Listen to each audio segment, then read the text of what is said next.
This man, JxmyHighroller, was in his bag. I added a 4-point line to the NBA and this would happen. By the way, shout out to all the idiots that going to be in my comment section talking about, why are you reacting to... Dog, there's been reactions on YouTube for like 7 years. I have 4 channels. This is my 4th channel. Leave me alone. Damn. And I'd be shouting out the person at the beginning of the video. I love these people. I'm watching the videos for a reason. This is a very common thing. Shut the hell up. I always see like one comment. I just thought I had to. But yeah, shout out to JxmyHighroller. We're watching his video. And also too, I even felt the obligation. Shout out to my Clique Exist channel, because I even felt the obligation recently to like, I made that Kyrie video where I was actually, I'm gonna come right back to this, but Clique Exists, where I was like, the Kyrie trade you would never know, because I'm like, man, I'm over here reacting to stuff. Let me at least throw my thing in the ballot. People like this video. I gotta make another one. I've just been very busy and traveling. Yeah. NBA had a 4-point line. The idea of a 4-point line has bounced around the league for years, but has remained just that, an idea. But what if these ill-advised bombs that pose no real advantage actually did? How would a 4-pointer change the game? The way offenses are set up, who would take them, and who would be the best at them? Well, there's really only one way to find out. So I added one. But he sounds like he's making a 2K video. He sounds like me.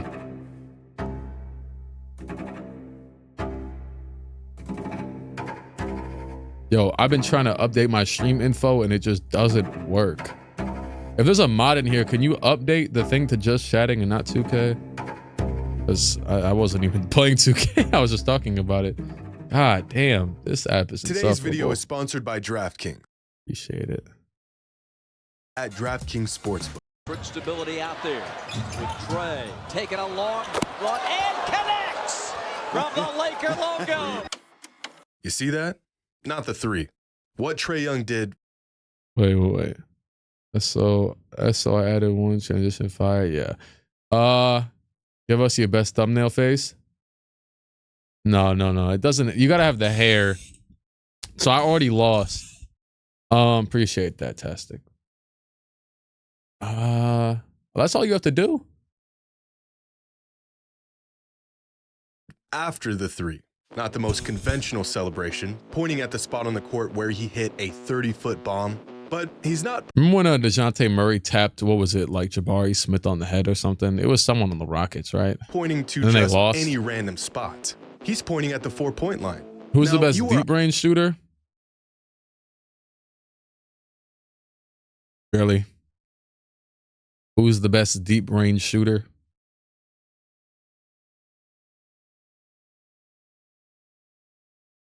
Damn, both of their shots were against the Thunder, too. I was just thinking of the Dame shot because you said him. Back to 3. Line. They do have a timeout. Decide not to use it. Curry, way downtown. Bang! Bang! What if the NBA... My bad. Hey, I got to make my own content, right? Y'all hate when you're a 4-point line into the... Because it's not on this court. Get creative. But Trey can see it.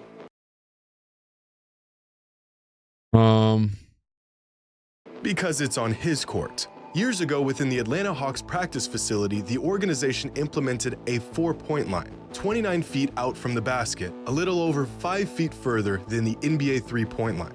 Trae Young can hit these shots because he practices these shots. And the Hawks aren't the only team that have incorporated a 4-point line into their practices. The Bucks have a 4-point shot in their practice. Great info. That's the only reason I watch anything like stuff like this, because that is elite info. I would have never known this. Facility, as do the 76ers, the Rockets, and many other teams. Why did everybody have? Here's Milwaukee's practice court with squares indicating 4-pointers. They got the little ruffles and here's that exact concept playing out in real time. With the NBA seeing an explosion in 3-pointers over the last decade, I'm not sure if adding a 4-point line would be good for the game. And we may not see a 4-point line in the NBA anytime soon. But we have seen it in other places. The Big 3 League, which features mostly former NBA players and overseas pros, doesn't quite have a 4-point line, but they do have a 4-point spot, called the Fireball 3, a spot 30 feet away from the rim where shots are worth 4 points. So far this season, the league average from the 4-point shot is 15%. Similar to the Big Three League, the WNBA has included a similar 4-point spot for the last 2 All-Star games. Same conditions as the Big Three League, but this spot is 28 feet from the basket. In the 2023 WNBA All-Star game, out of the total 45 4-pointers attempted, players connected on 12 of them, giving them a 4-point percentage of 26.7%. In the American Basketball Association, any shot past half court is a 4-point shot. So this shot is doable, and it's been incorporated into games to some capacity before. But what if the NBA added a 4-point shot? How far out would it be? How would it change the game we know? And who would be the best 4-point shooters on the planet? In 2020, an article published by the Who was the one dude? Jeremy Lamb? Bring him back. It's your time. Northeastern Sports Analytics Group went into detail about the possibility of a 4-point line, how the shot would change the anatomy of the game, and exactly what it would look like. Within their data, researchers found that in order for the shot to make sense, the distance would have to be just right. The number they came up with? 30 feet. Any closer, and the shot would be too easy. Any further, and the shot wouldn't be worth taking. We've talked about this concept before, how efficient any given shot is and how that leads to the way teams set up their offense, otherwise known as points per shot. In 2023, the expected how much time was on the shot clock there, offense, Mr. otherwise known as points per shot. 15 seconds on the shot clock, and he took that? That leads to the way teams set up their offense, otherwise known What was this crackhead on? As points per shot. In 2023, the expected shot value for every 2-pointer was 1.096 points. The expected shot value for every 3-pointer was 1.083 points, essentially making both shots about equally as efficient on average. Now, since 1996, the NBA has been keeping track of shot data, where shots were taken, and the success rates of those shots. And with this data, we can figure out the expected shot value not only by category, but by distance. For example, if the 4-point line were, let's say, 24 feet out, we can sort through every shot taken from 24 feet, find the league-wide average for that shot distance, and then just divide 4 points by that number. The league average field goal percentage from 24 feet out is about 35%, which means if the 4-point line was set at 24 feet, the expected shot value would be 1.44 points, far more than both 3-pointers and 2-pointers. So we gotta move it back further. Doing a little bit too much for me. I mean, I'm following, but I respect it. I am a basketball reference nerd sometimes. At 25 feet, the expected shot value would be 1.39 points, which is still far too efficient. Keep moving this theoretical line back, and to match the efficiency not that much of a nerd though. Like if a player has a game and it's very unique, I'll definitely go on there and search up that exact, what's it called? I won't lie. When StatMuse dropped that garbage subscription, because for years Basketball Reference was free, and then they also dropped the subscription. Then StatMuse came around, you could search up stuff very, very specifically. Then they dropped that garbage subscription service where you got to pay $20 a month. Man, I went and bought Basketball Reference because it's like way cheaper. And I'm like, screw it. I use it. I respect basketball, and they make a good site. And I bought it. And I'm like, yeah, I'll be using this sometimes. Of 2s and 3s, the 4-point line would have to fall somewhere between 28 and you don't have to buy Basketball Reference. They have a separate thing where you could search up very intricate things like what he just did, basically. 29 feet away from the basket. But we don't want the league to turn into a 4-point shootout. We need the shot to present enough risk for players to shoot it only on occasion. So if we move the 4-point line back to 30 feet, the expected shot value plummets all the way down to 0.693 points. Wait, Ace, is the 2K thing, is it 20 a month or is it 20 total?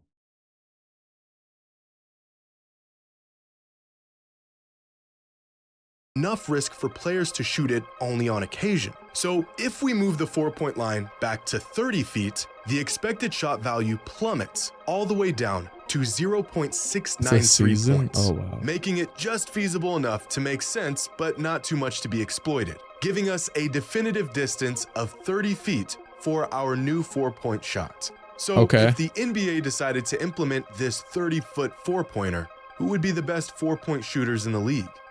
Well, the answer may not be what you think. Now, this is what a 30-foot shot looks like. And for the sake of this experiment, from here on out, these shots are now 4-pointers, a distance that is far beyond any valuable shot when they're only worth 3 points. But despite this, players keep taking them. The NBA record for the most theoretical 4-pointers made in a game is a 4-way tie between D'Angelo Russell, Stephen Curry, Damian Lillard, and Trae Young, who each made 5 4-pointers in a single game. Damn, 2 of the games of the season. The other 2 were 25. 5 shots made in a single game from at least 30 feet out. But easily the most absurd display of long bombs in NBA history came from Damian Lillard back in 2020 when he attempted 10 4-pointers in a single game. In total, Dame shot 15 threes, 10 of which were beyond 30 feet out, a feat that would have most players in trade packages the very next day. And every 3 he hit was from the 4-point, or am I tweaking? Or no, is it broken up? Okay, it's broken up. Ever since the NBA began keeping track of play-by-play data, there have been 51 games where a player has made at least 3 4-pointers. Out of those 51 games, 36 of them came from either Stephen Curry, Damian Lillard, or Trae Young. Because even in a league with the best shooters on the planet, these 3 are among the handful of players that should even be shooting these shots in the first place. But how much would a 4-point line really change the game? Well, it would be impossible to know the ripple effect of such a monumental change. Who is Dame's like historical comparison? I'm trying to think, because like he has no. I had one in mind, and I'm interested to see if anybody says it. No, not Brandon Roy. I mean like legacy wise. Steph himself, Alex English. Alex English is a little bit crazy. Vince, all right, never mind. You don't know basketball. My bad. But Reggie's not a bad one, but he's not as talented scoring wise as Dame. After painstaking Wilkins, Dominique is a good one. I was thinking positionally, and I was thinking Isaiah Thomas, but I think that's way too high of a peak compared to Dame. Like obviously winning championships and everything. Dame, things are so situational. Dame is, I mean, it's also been 30 years, so he's probably more talented. Let's just be honest. But I'm not saying Isaiah. Isaiah was incredibly talented, doing all them between the legs dribble moves, very low to the floor, and hitting tough shots with a torn Achilles and everything in the finals. So no, like genuinely speaking, like I do respect his talent even 30 years in advance. But I was just saying because it's natural evolution of humans. But Pistol Pete, hell no, do not put him in the same conversation as Lillard, please. I'm sorry. Yeah, no, that doesn't make sense. Mark Price, I wouldn't know. That's kind of, it's Ace. Ace is trauma. Gilbert with the, all right. Painstakingly tracking the shot data and results of each and every game last season, I found that there were only 2 games out of the total 1,314 games played where a 4-point line would have altered the results of the game. You think there's anybody that watched all 1,000? It's not even possible because games happen at the same time. So it's technically not possible. That's instances where if the shots made beyond 30 feet were counted as 4-pointers you could instead watch of 3-pointers, portions. it would have swung the point total enough to turn the loss into a win and vice versa. That's 2 games in an entire season. In fact, since 1996, there have been... Oh, I've definitely watched all 82 Knicks games before. Many times. 20 instances where the outcome of a game would have been altered as a direct result of a 4-pointer. Games where a 3-pointer was made to tie the game and send it into overtime. But if the shot was a 4-pointer, it would have outright won the game. So with everything else remaining the same, it's clear that giving an extra point for these bombs wouldn't actually change a whole lot. At least not for those who don't take them. But what about the players who do? Last season alone, across the NBA, there were 2,192 shots taken from at least 30 feet out, which sounds like a lot, but it only made up about 2.6% of all shots taken beyond the 3-point line last season. And of all these now 4-pointers, the league-wide average field goal percentage was just 17.3%. This is a but that difficult includes shot. these though. Luka Doncic shot. But that includes the full court shots though. If I was him, I mean, I'm not sure if that's even physically possible, but if I was him, I would have made it not past the half court line. That's counting. You can remove the greens too, but it probably would still be like 25. Cold shot. Luka Doncic shot 30. Hey Cole, I appreciate it, man. I just looked up and seen that. I appreciate it, man. 4 shots from at least 30 feet out last season. He made just 5 of them. Anthony Edwards shot 13. No, shout out to I actually saw him comment on my community post, not Cole. I seen this dude in Brooklyn yesterday, and he's like, I just see him like, and he just looks at me and goes, I'm like, he knows. I'm like, I got the old head salute. That made my life. And he made just 1, which would give him a 4-point field goal percentage of 7%. But not all. And then he stops me and he's like, yo, Clique, man. He's like, I was just watching your last video. He's like, LeBron. He's like, you put LeBron and you put him in the what do you say? He said, you put LeBron in the, what'd I do? Or LeBron and Jordan. He's like, that was crazy. He's like, what you got next? I'm like, oh, man, man, just at the 2K event, man. Hey, we'll see, Because I never know. He could ask me in shoot, April, I wouldn't have known what I was doing next. I'd just be coming up with stuff and doing it that day, 2 hours later. Abysmal from this distance. Last season, Jordan Poole shot 72 4-pointers and knocked down 32% of them, which makes him as deadly from 4-point range as Ja Morant, De'Aaron Fox, and DeMar DeRozan are from 3-point range. Oh, wow. And if that doesn't rattle your brain, Darius Garland attempted 27 4-pointers last season and knocked down 11 of them, giving him an absurd 4-point shooting percentage. Is Anthony Edwards top 10 this season? You just got me thinking.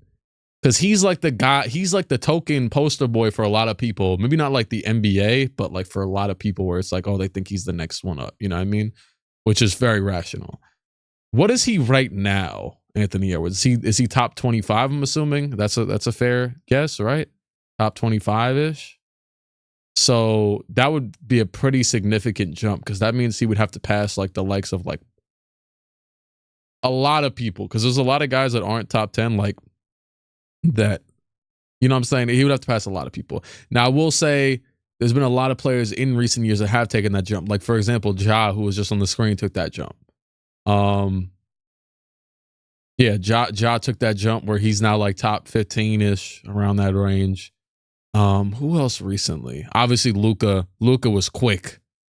Oh, yeah, no, this guy's dropping 30, 10, and 10. Yeah, no, he's there. Jokic just was like around, and then it was, yeah, no, you're there. And then, because I remember years where Jokic nor Embiid was top 10 for like, until just recently when they started winning MVPs, the big man era came back. Of 41%. Shea, yeah, Shea's a good one. Is Shea top 10? Yeah. I think well, it depends on what you value. Jimmy and Paul George have both been hovering around there for years, so you'd have to pass them up. You'd have to then also probably pass up Kawhi because it just depends on people. What's up? What's up, to God? Which is what even is the top 10? Chad, what's the top 10? And then people be like, oh, you're not reacting to the video. Shut the hell up. I'm living my life. Jokic, Giannis, Embiid. This isn't in order, obviously. Curry, Luka, that's 5. Who am I forgetting? Steph, of course. I would say Tatum, of course. That's 7. KD, of course. That's 8. Okay, so I personally like putting LeBron up there. Yeah, no, I'm putting LeBron in there. Yeah, no, I'm putting LeBron in there. So that's 9. They were. I always liked putting LeBron even when he was having down years. I'm like, dog, it's still LeBron. Like he was injured this year, and he just made the conference finals. So yeah, no, I can't because like I like to do I was doing like what objective? You know what I mean? LaMelo, Simmons, Embiid, what? Taco, Jimmy, Kawhi, Dame. See, that's what I'm talking about. So to get top 10, that's a perfect example. That's 9. And to get top 10, you would have to pass Kawhi, because I think all those guys you consider locks. Dame, Kawhi, Jimmy. Obviously Kawhi's injuries and everything has derailed his career. So that's why, even as a Kawhi, fan, big fan. I don't want to say the word stan. Jimmy. I personally, if I had to pick out of any of those people right now, I'd put Jimmy. I mean, I think that's what I'd put. AD, you got to pass AD. So that's what I'm saying. So when you talk Anthony Edwards top 10, hell, I was even just talking about Ja. I was thinking of Trae Young, thinking of like those type of guys. You have to pass all of these guys to be top 10. So it's like, and it's like I have said recently though, in regards to in recent years, like the past year or something, when I've been doing videos specifically on the channel, the Click Clips channel, that I've been saying the top 10 is going to slowly start turning into the top 15. Because when I was a kid, a lot of the NBA like top whatever talk was about top 5. I never heard a discussion. I feel like the 2016-ish, like the Low, Mike Korzemba, Dom, whoever else, YouTube era, brought up like the whole top 10 to 15 discussion. It just coincided with that. That's what I coincided with personally. Before that, it was like, oh, top 5. And like, oh, who the hell is Hakeem Olajuwon? Bill Russell, I don't know, he's around. Like now it's like constructed top 10, top 15. Make sure you're perfect. The Twitter, YouTube era type of thing brought it all in. Yeah, top 1 exactly. But yeah. So I think that just like how that kind of went from top 5 to top 10 to top, I think that's gonna start being both all time and current. We're gonna start viewing top 15 as a more like. Because top 10, it's just too good now. Exactly the same as his three-point percentage. But these numbers are from just last season. If we take a look at tracking data dating back... Oh yeah, nobody even said Devin Booker. He also in 1996, here's a chart of the players who shot the most four-pointers throughout the last 27 seasons. And very quickly, you can see just how uncommon shots from this four-point distance are. Devin Booker is 42nd all-time in shots attempted from at least 30 feet, and he's only taken 109 in his entire career. Carmelo Anthony was a brick from this range. There's Darius Garland. He's a wizard. So you want to talk about Melo, but we're not gonna put my Ray Allen from 30 feet out. Keep going up the chart, and one thing that jumps out is that being a good three-point shooter doesn't necessarily make a Yeah, so you're not gonna call Ray Allen out by name, or you call Melo out by name, Jimmy. We got smoke, Jimmy. Do not player a good four-point shooter. Ray Allen shot 157 four-pointers throughout his career and only hit 5.7% of them, whereas Luka Doncic, a notoriously underwhelming three-point shooter, shoots four-pointers well above league average. And as we approach the top of this list, the total shot attempts from this range begin to increase almost exponentially. LeBron has attempted 304 four-pointers in his 20-year career. Trae Young has attempted 536 in just 5 seasons. But keep going, and you'll find two familiar faces topping the all-time four-point leaderboard. Damian Lillard and Stephen Curry have virtually shot the same amount of four-pointers throughout their career. So Trae Young has shot more four-pointers. I mean, that makes sense, but that's just crazy to think. It wasn't for a long time span. I think he shot 4 times as many as Kobe. I mean, it makes sense. Careers, both of them on relatively excellent field goal percentage. But this is just the total amount of four-pointers players have attempted throughout their careers. What might be more revealing is the rate at which players shoot these long balls. And if we take a look at four-pointers attempted per season, there's one player throughout NBA history who is miles above everyone else. It isn't Steph or Dame. It isn't a historically great scorer like James Harden or Kobe Bryant. It isn't a prolific sharpshooter like Reggie Miller or Klay Thompson. What?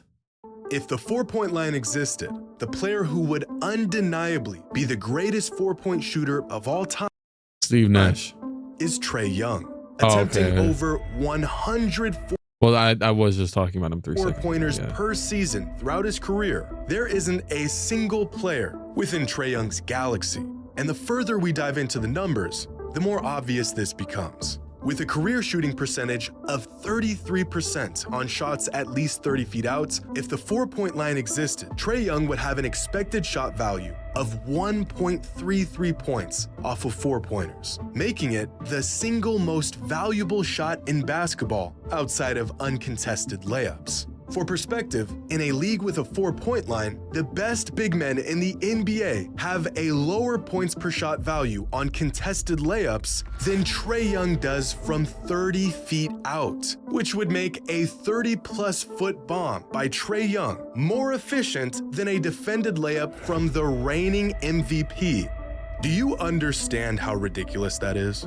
And this gap in value only No, Jimmy, actually, I don't. Let me explain it. Only gets larger as we go further from the basket. Kevin Durant is a mid-range juggernaut. His points per shot on mid-range jumpers is 1.1 points. Back up to the three-point line, and if you take the most accurate volume three-point shooter in the league, Tyrese Maxey, his three-pointers are still less valuable than Trae Young's 30-foot four-pointers. We're also talking about a much less volume, just to, you know, take away the shtick of the video. I love these videos. This is actually really cool. But yeah, just that, you know, he's obviously shooting. I know he shoots a lot of them, but it's still, well, he shoots 127 per season. He's been playing since 2018. That's a lot. Most players, Curry made 400 threes in a season. I don't know what the average attempts is, but he made 40 threes and he probably shot about 45, 46% around the time because he was on crack. So that he probably shot around, you know, 800 to 1,000. So Steph shooting about 100 of these is still crazy. I mean, my bad, Trae. But, you know, it's not like he's shooting, you know, as many as Tyrese Maxey shoots threes. Stephen Curry is the undisputed king of the three ball. He's single-handedly revolutionized the game with his range. And yet, somehow, Trae Young has already made more career four-pointers, or shots at least 30 feet out, than Stephen Curry has. It's probably a good thing that this shot doesn't exist in the NBA. But if it did, Trae Young would be the best to ever do it. Here is a visual of each sector on the floor by distance. And here are some of the most prolific scorers from each of those sectors, along with their career points per shot from that distance. From short range, you've got dominant and efficient Dwayne Wade being right here is the most accurate thing ever. bigs, players who controlled the paint. Damn, look at These are some of the Jokic. most highly contested shots in basketball. So take a step back to the mid-range, and you'll see, for the most part, efficiency actually remains consistent with players. Is this just since the shot charting has been active? So 96, like he was showing at the beginning, because there's certain players on here that like Jordan. This is Jordan, right? So it's got to be for his late career that he was the most consistent in this area. Like which makes Kawhi, sense, Dirk, so. and CP3. Keep going back, and you'll find the long 2-point snipers. Despite this being the least efficient shot in basketball, players like Devin Booker, Kevin Durant, and Kyrie Irving have kept this shot alive and well. Take it one step further, and that extra point from the three-point line makes three-pointers in the right hands one of the most lethal shots in the game, with Stephen Curry, Klay Thompson, Appreciate that, Tristan. and Ray Allen all gaining at least 1.2 points per shot from this distance. Since 1996, these are the shots you want, who you want taking them, and how much they're worth. And then Yes, and then there's Trae Young, who, in a league where a 30-foot four-pointer existed, would possess the most valuable shot in basketball, despite taking it from the logo. the Trae Young propaganda. You see I didn't mean to click that. Whatever. Hey, great video, Jimmy. Yabba do, Old Navy. I like that. I like that video. I mean, obviously it's flawed because, you know, people don't shoot four-pointers intentionally except for maybe Trae Young. So, you know, or 30 feet shots, whatever you want to call it. Where's Dwight Howard? He's around. He's somewhere.